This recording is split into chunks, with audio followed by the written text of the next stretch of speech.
A workshop inside Southeast Portland's legendary Hippo Hardware. One young man is turning his childhood passion for dissecting old appliances into an unlikely career. Yeah, Tony has more in this morning's all-new Show and Tell. These are two antique locks, and they're being worked on right now by my guest today, Colin Stevens. Colin is a expert in the world of antique lock repair. You quibble with the word expert, but you know more than most people do. Yeah, fair to say. I grew up in an old house, and we had tons of problems with mechanical objects and electrical objects as well. And I was one of those kids that in my free time I was rebuilding old radios and taking things apart I probably shouldn't have and figuring out how to put them back together. These things were designed to be serviced, and they were put together by actual humans.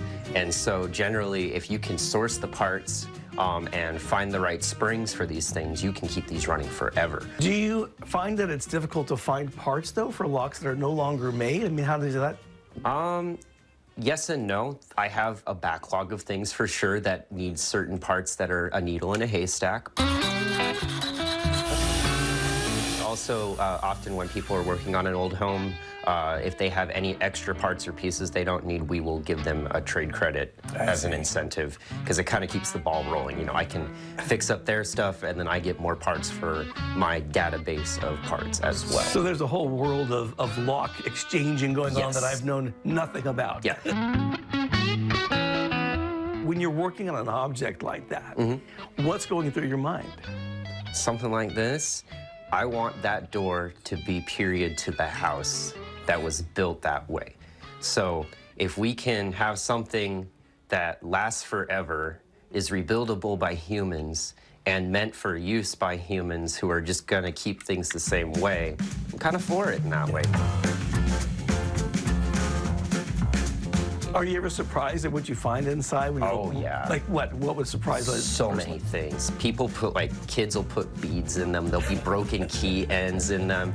Tons of dirt and rust and oil and grime and sludge. You can clean all those parts and respring it, and it'll last another 100 years. And I can almost hear the sound it must make when it's restored and doing what it's supposed to do when it was brand new. Clacky and clicky.